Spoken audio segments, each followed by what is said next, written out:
Magandang araw sa lahat ng tagapakinig dito sa Tamokski TV. Isang panibagong kwento na naman ang ating ibabahagi sa inyo ngayon.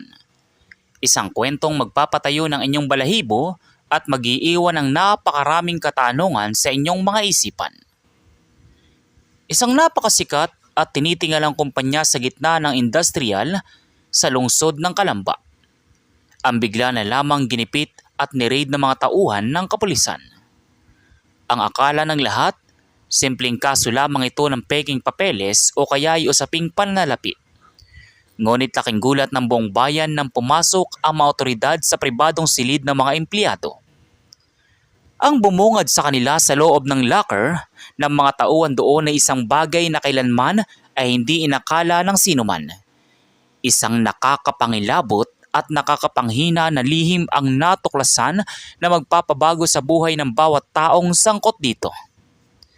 Ano nga ba ang nakatago sa likod ng mga nakatagong pintuan ng kumpanyang ito? Kaya naman hindi ko na po patatagalin ang ating kwento. Tara po at simulan na po natin.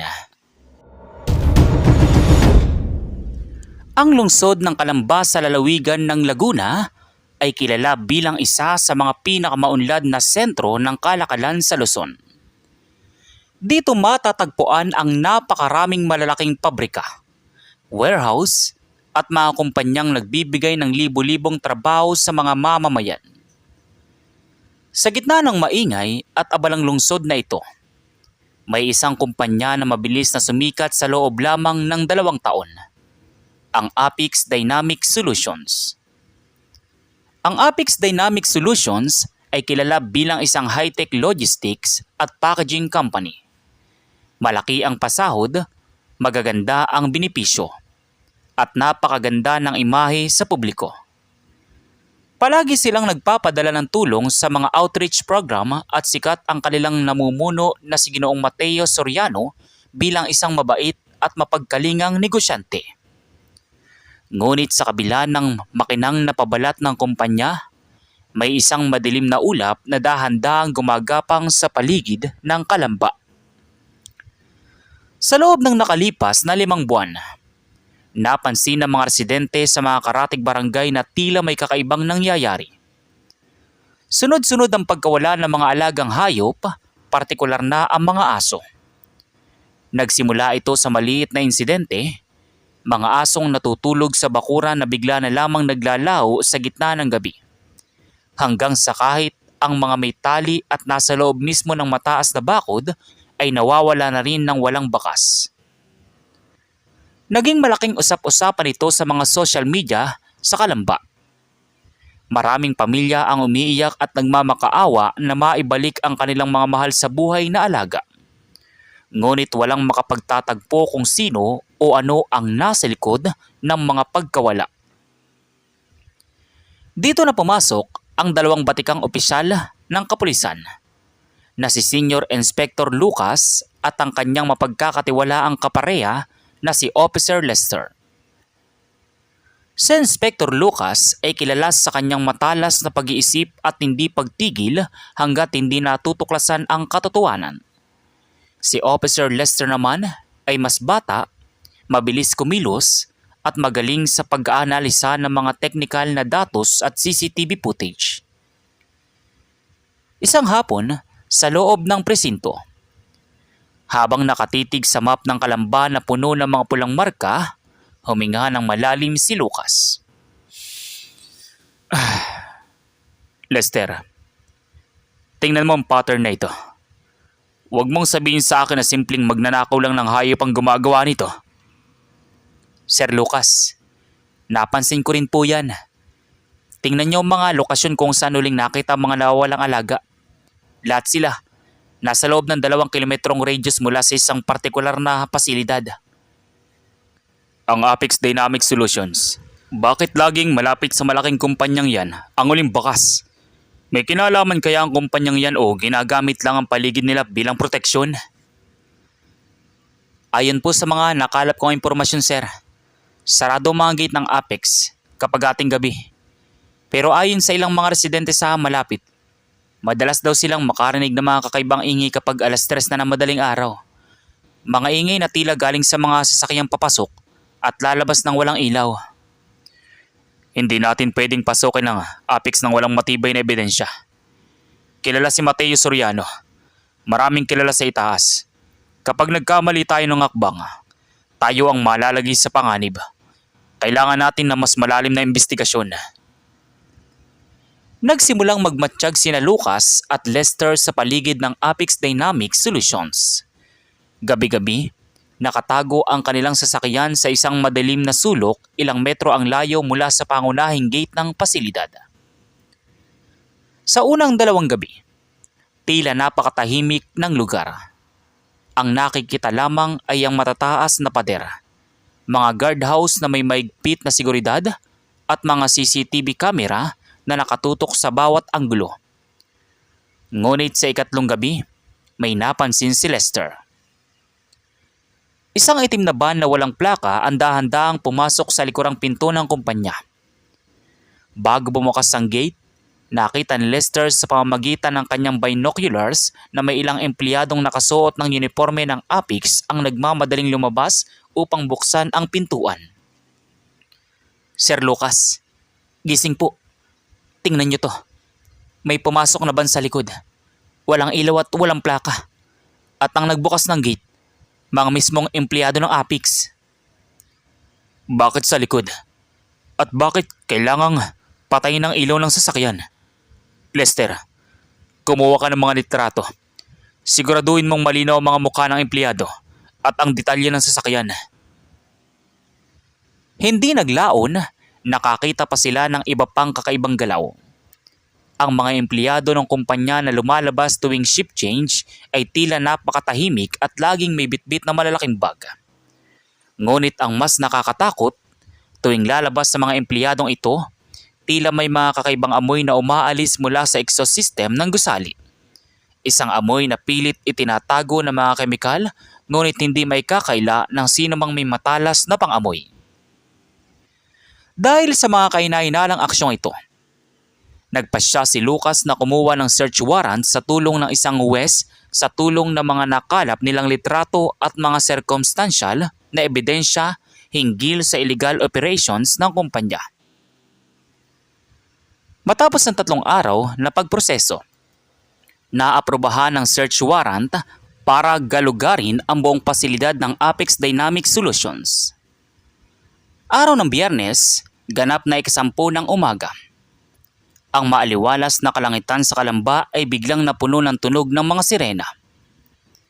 4 na mobile cars ng pulisya, kasama ang SWAT team at si Inspector Lucas at Lester, ang mabilis na uminto sa harap ng napakalaking gate ng Apex Dynamic Solutions. Napatingin ang mga tao sa kalsada, habang ang mga empleyado sa loob ay halatang nagulantang at nagkagulo. Lumabas si Lucas sa sasakyan bitbit ang search warrant, habang si Lester at ang iba pang mga pulis ay mabilis na pinalibutan ang buong pasilidad upang walang sino man ang makatakas. Pumasok sila sa main lobby kung saan sumalubong sa kanila ang mga opisyal ng kumpanya na namumutla at halatang balisa. Abiso sa lahat. Ako si Inspector Lucas ng Kalamba Police. May hawak kaming legal na search warrant para galugarin ang buong pasilidad na ito. Manatili kayo sa inyong mga pwesto at itaas ang inyong mga kamay. Huwag subukan magbura ng anumang file sa computer o gumawa ng anumang kahinahinalang galaw ha. Nagsimulang magpalakad-lakad ang mga pulis sa bawat silid. Sa panlabas na anyo, ang Apex ay mukhang isang napakalinis at modernong opisina. May mga computer, mga dokumento, at mga mamahaling kagamitan. Ngunit alam ni Lucas na hindi roon natatapos ang lahat. Harap-harapang pumasok ang kapulisan sa pribadong locker room ng mga empleyado. Isang malawak na silid sa underground floor na eksklusibo lamang para sa mga piling staff ng kumpanya. Nang pumasok ang mga pulis sa locker room, napansin nila ang isang napakatinding lamig at kakaibang amoy na nagmumula sa mga nakalinyang kulay abalang bakal na locker. Ang mga empleyadong pilit na pinatayo sa gilid ay labis na nanginginig sa takot. Ang ilan sa kanila ay hindi man lang makatingin ng diretso sa mga pulis. Inutusan ni Lucas si Lester na buksan ang unang row ng mga locker. Lester, sirain niyo mga kandado ng mga locker na yan. Buksan ninyo lahat. Masusunod, sir. Ginamit ng mga pulis ang bolt cutter para putulin ang mga padlocks. Sa bawat patak ng naputol na bakal sa semento, tumitindi ang kaba sa buong silid. Walang sino man sa mga otoridad ang nakahanda sa kung ano ang kanilang makikita. Nanda-handang ibukas ni Lester ang pinto ng unang locker, isang napakatinding gulat ang bumalot sa buong kapulisan. Napahawak sa kanilang mga baril ang ilang opisyal, samantalang ang iba ay napapikit at napaatras sa labis na pagkagimbal. Ang nakatago sa loob ng mga locker ng mga empleyado ay isang bagay na kailanman ay hindi nila inaasahan sa buong lungsod ng Kalamba. Ano nga ba ang totoong laman ng mga locker na ito? Ano ang kaugnayan ng sikat na kumpanya si Misteryo ng Bayan? At ano ang totoong dinaranas ng mga nawawalang alaga sa kamay ng mga taong ito? Ang tunog ng naputol na bakal ay umalingaw-ngaw sa buong underground room. Sa pagbukas ng pinto ng unang locker, sumalubong sa kanila ang isang bagay na nagpalundag sa puso ng bawat pulis na naroroon. Sa loob ng napakalamig at reinforced na locker na nilagyan ng special na ventilation tube sa likod, ay may mga hawla. At sa loob ng mga hawlang iyon, matatagpuan ang mga nawawalang aso ng Kalamba. Sir Lucas, mga aso, bawat locker, may nakakulong na mga buhay na aso. Anong ibig sabihin nito? Bakit nakatago mga alagang hayop sa loob ng mga locker ng empleyado?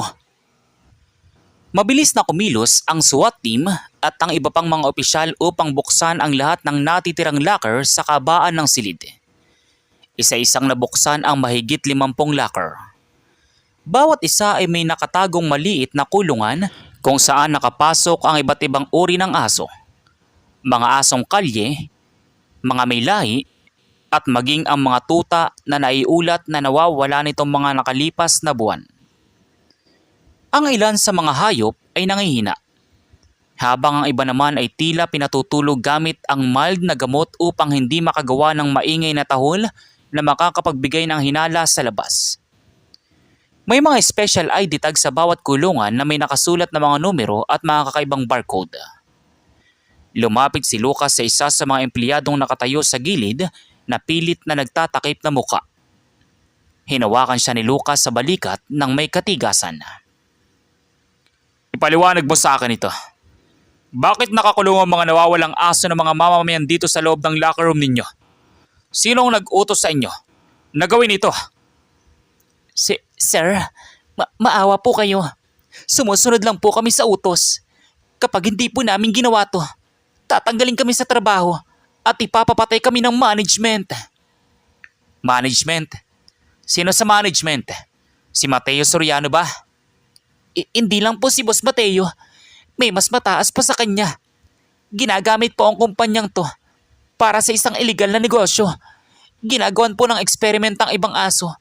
At ang iba naman ay ibinebenta sa foreign clients sa pamamagitan ng mga sikretong shipment.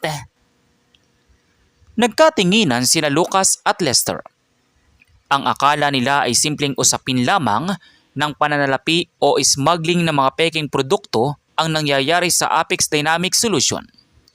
Ngunit mas malalim at mas masahol pa pala ang katotohanan.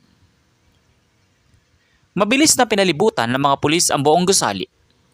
Nagpatawag si Lucas ng karagdagang tulong mula sa Animal Welfare Group at K9 Unit upang iligtas na mailabas sa mga kawawang hayop mula sa matataas at malamig na locker. Habang inilalabas ang mga aso, napansin ni Lester ang isang pinto sa dulo ng locker room na may nakasulat na authorized personnel only. Mayroon itong heavy-duty electronic lock at surveillance camera na nakatutok sa mismong pintuan. Sir Lucas, tingnan niyo to. Mukhang hindi lang locker room ang hidden section ng gusaling to. May isa pang pintuan sa dulo. Nakalak. Hey, pumarito ka. Paano bubuksan ang pintong ito? Tanong ni Lucas. Sir, wala po sa amin ang passcode niyan. Tanging si Ginoong Mateo Soriano at ang kanyang kanang kamay lang ang may hawak ng code niyan. Diyan po nilalagay ang mas malalaking shipment bago ibiyahe sa madaling araw. Hindi na nag-aksaya ng panahon si Lucas. Inutusan niya ang SWAT team na gamitin ang hydraulic breaching tools upang pilit na sirain ang pintuan. Sa loob ng 3 minutong pagbaril at pagmartilyo sa bakal na pinto, sa wakas ay bumuka ang malaking trangka. Nang bumukas ang pinto, sumalubong sa kanila ang isang mas madilim at mas malamig na kwarto. Ang mga dingding ay gawa sa soundproof na material at sa gitna ng silid ay may mga mesa na puno ng mga medical apparatus, mga hiringgilya at mga kemikal na hindi pamilyar sa mga pulis. Ngunit ang mas nakakatakot, sa gitna ng silid ay may isang malaking computer monitor na nagpapakita ng live CCTV feed mula sa labas ng kumpanya. At sa screen, nakita nila ang isang itim na sasakyan na mabilis na umaalis mula sa pribadong paradahan sa likod ng gusali. Sir, si Mateo Soriano, tumatakas na siya. Nakita niya ang pagpasok natin gamit ang mga kamera.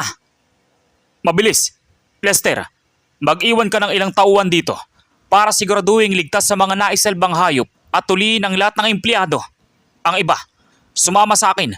Habulin natin si Soriano. Mabilis na tumakbo palabas ng underground room ang kapulisan.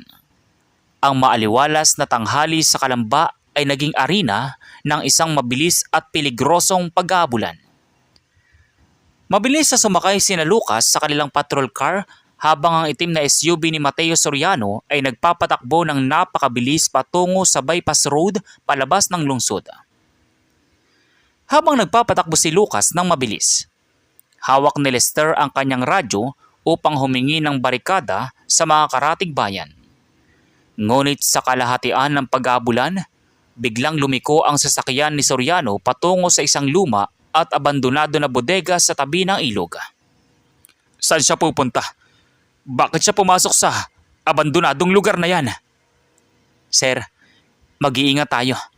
Hindi natin alam kung may mga armado siyang kasama sa loob ng bodegang yan. Pumadaos-os ang gulong ng sasakyan ng mga pulis sa harap ng lumang bodega. Bumaba sina Lucas at Lester na nakatutok ang mga baril. Dahan-dahang lumalapit sa bagyang nakabukas na pinto ng bodega. Pumasok sila sa loob kung saan napakatahimik. Ang narinig lamang ay ang patak ng tubig mula sa sirang bubong at ang mabibigat na hininga ng 2 opisyal. Ngunit nang marting nila ang gitna ng bodega, nagulat sila nang makitang nakaparada ang SUV ni Soriano na bukas ang lahat ng pinto. Ngunit walang tao sa loob. Sa halip, may nakita silang isang hagdan pababa sa ilalim ng lupa, isang panibagong daanan na tila patungo sa isang mas malaking pasilidad sa ilalim ng ilog ng Kalamba. Ano ang nakatago sa ilalim ng abandonadong bodega? Sino ang tunay na mastermind na nasa likod ni Mateo Soriano? At ano ang mas malaking panganib na naghihintay sa kapulisan sa kanilang pagbaba sa kadiliman? Ang hangin sa bungad ng hagdanang patungo sa ilalim ng lupa ay amoy lumang simento, kalawang at basang lupa mula sa malapit na ilog. Ang bawat takbang ni na Inspector Lucas at Officer Lester ay may kasamang matinding pag-iingat. Hawak ang kanilang mga baril sa isang kamay at flashlight sa kabila, dahan-dahan silang bumaba sa kadiliman. Sir Lucas, napakalalim ng hagdan na to. Mukhang lumalampas na tayo sa pundasyon ng mismong bodega. Manatili kang nakatutok sa likod ko, Lester. Hindi simpleng taguan lang to. Nakaplano ang lugar na ito bago pa man itayo ang kumpanya sa itaas. Pagdating sa dulo ng hagdanan, sumalubong sa kanila ang isang mahabang lagusan na may nakakabit na mga lumang ilaw sa kisame. Sa mga pader ay may mga tubong nagpapadaloy ng tubig mula sa ilog. Sa kabilang dulo ng lagusan, narinig nila ang mahinang ugong ng isang generator at ang mga boses ng ilang taong tila nagmamadaling mag-impake. Dahan-dahan gumapang sa gilid ng pader sina Lucas at Lester hanggang sa marating nila ang isang malawak na underground chamber. Laking gulat ng dalawang opisyal nang makita ang aktwal na pasilidad. Hindi lamang ito simpleng imbakan. May mga computer, mga malalaking tangke, at mga crate ng kargamento na may mga tatak ng foreign shipping companies. At sa gitna ng silid, nakatayo si Mateo Soriano kasama ang tatlong armadong lalaki na naglalagay ng mga folder at hard drive sa loob ng isang metallic briefcase. Mabilis. Mabilis niyong kargahin ang mga yan. Kapag nakapasok ang mga pulis dito, kailangan sarado ng pinto patungo sa ilog. May bangkang naghihintay sa atin sa outlet, papuntang Laguna de Bay. Boss, paano yung mga natitirang stock sa kabilang kwarto? Iiwan na ba natin? Iwan nyo na yan.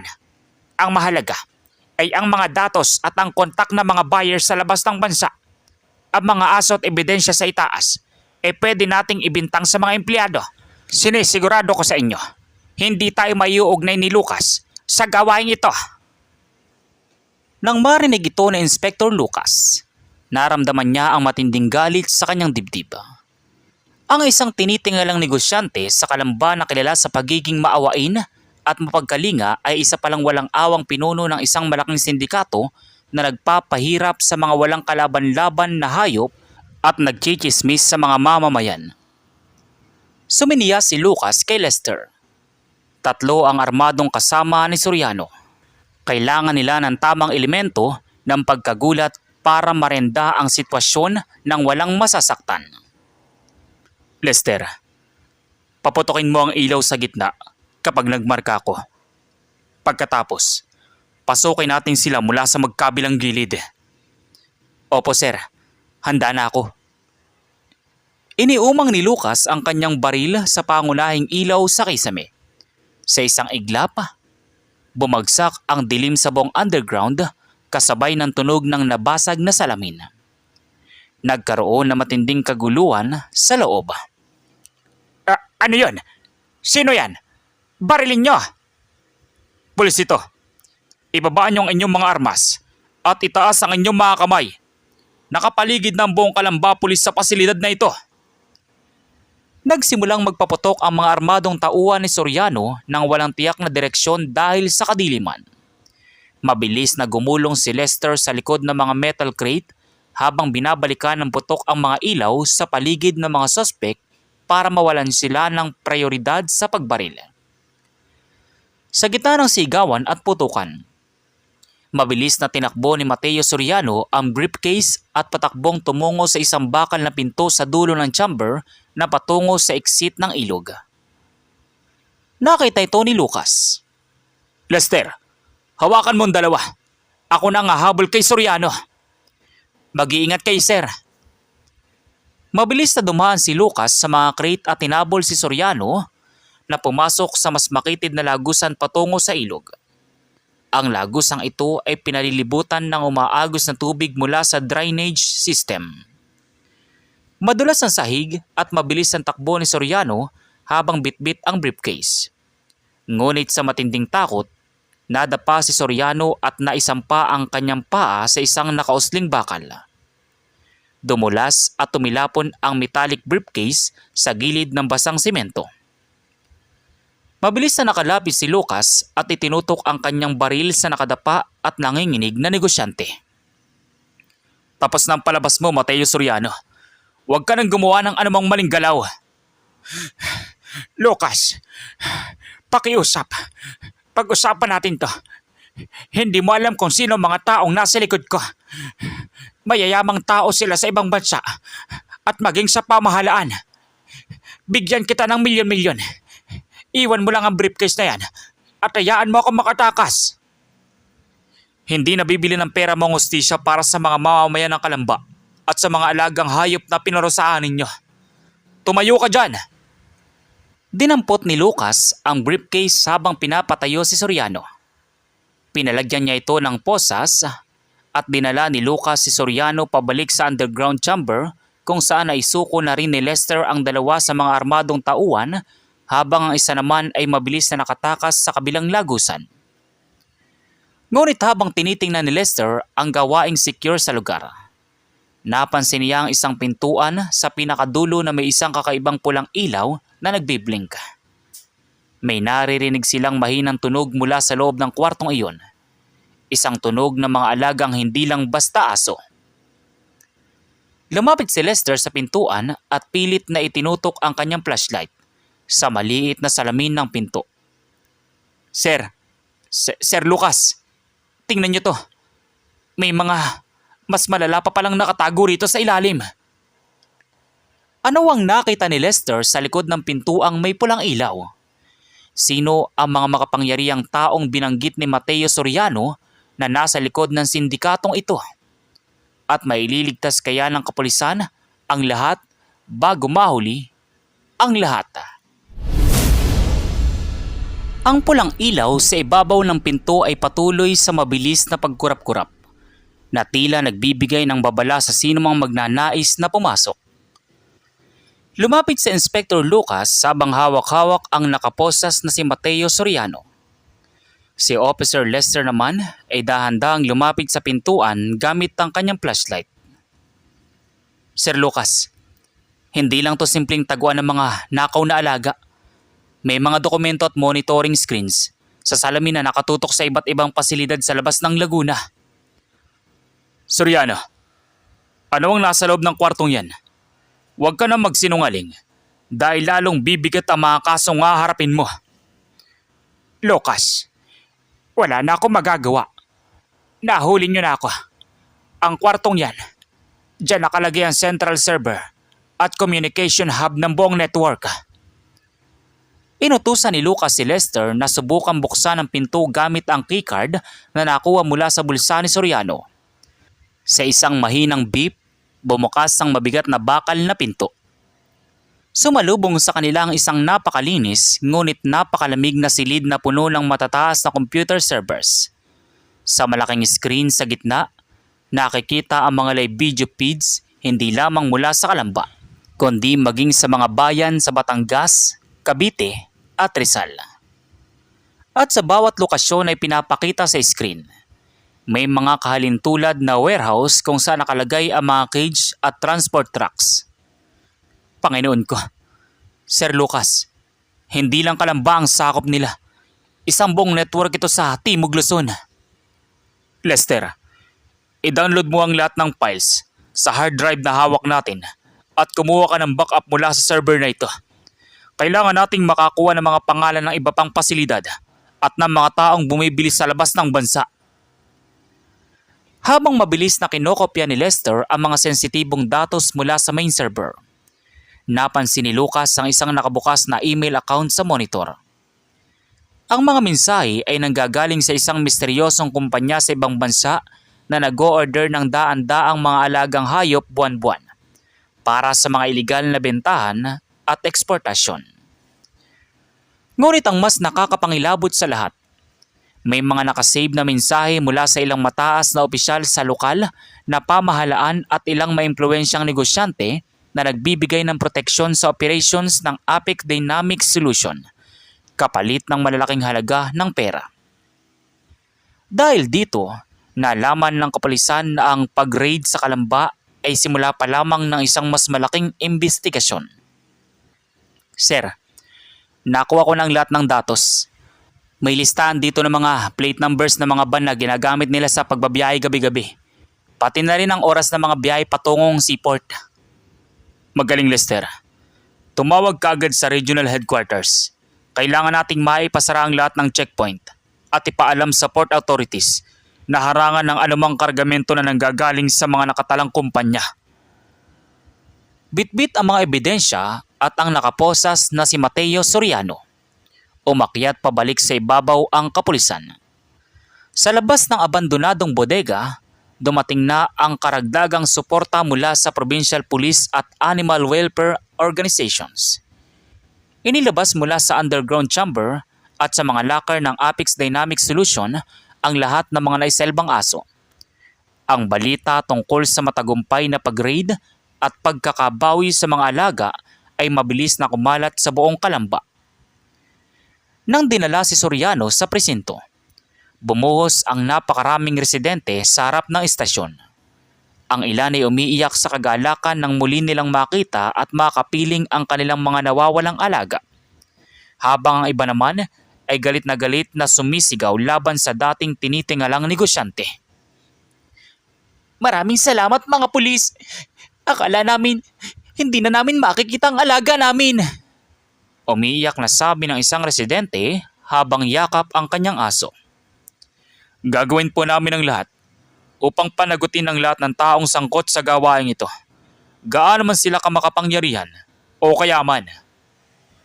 Sa loob ng interrogation room, naupo sina Lucas at Lester sa harap ni Mateo Soriano. Sa kabila ng pagkakahuli sa kanya, may isang bagay na pilit na iniiwasang sabihin ng dating executive. Inilapag ni Lucas ang makapal na folder ng mga ebidensya sa ibabaw ng mesa. Mateo, hawak na namin ang mga pangalan ng mga kasosyo mo sa Batangas at Cavite. Ngunit may isang pangalan na paulit-ulit na lumalabas sa mga permadong kontrata. Isang alias na El Capitan. Sino ang taong ito? Lucas, kung kilala mo lang kung sino si El Capitan, hindi mo na itatanong yan. Mas makapangyarihan siya kaysa sa iniisip mo. Kapag nagsalita ako, hindi lang ako mawawala, pati ang pamilya ko. Nandito ang pulisya para protektahan ka kung makikipag-cooperate ka. Sino si El Capitan? Tumingin ng diretso si Soriano sa mga mata ni Lucas. Isang malamig na pawis ang lumabas sa kanyang noo bago siya dahan-dahang nagsalita. Si El Capitan, ang taong nagpopondo ng buong operasyon sa Timog Luzon at hindi ibang tao. Siya ay isa sa mga...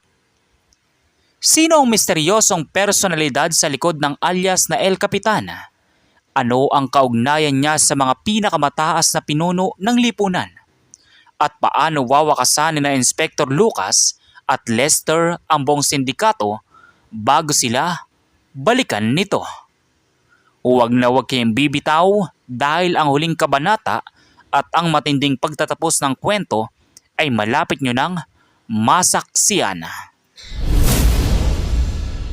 Tumingin ng diretso si Mateo Soriano sa mga mata ni Inspector Lucas. Nanginginig ang kanyang mga kamay habang pilit na pinipigilan ang takot na bumabalot sa kanyang buong pagkatao. Si El Capitan, siya ang dating Coast Guard Commander na si Don Roberto Delgado. Siya ang may hawak ng mga seaport at pribadong daungan sa buong Batangas at Quezon. Lahat ng kargamento na galing sa Calamba, Cavite at sa Rizal, sa kanya dumadaan bago maibiyahe sa malalaking barko papunta sa mga kliyente sa labas ng bansa. Si Don Roberto Delgado, ang retiradong komandante ng kilalang may-ari ng mga malalaking shipping lines at warehouse sa Timog Luzon. Kaya pala napakabilis nilang nakakagalaw ng hindi nahuhuli sa mga port checkpoint. May proteksyon mula sa mismong taong namamahala sa seguridad ng coastline. Hindi na nag-aksaya ng panahon sina Inspector Lucas at Officer Lester. Gamit ang lahat ng ebidensya mula sa metallic briefcase, ang mga natagpuan server data sa ilalim ng ilog at ang opisyal na pahayag ni Mateo Soriano.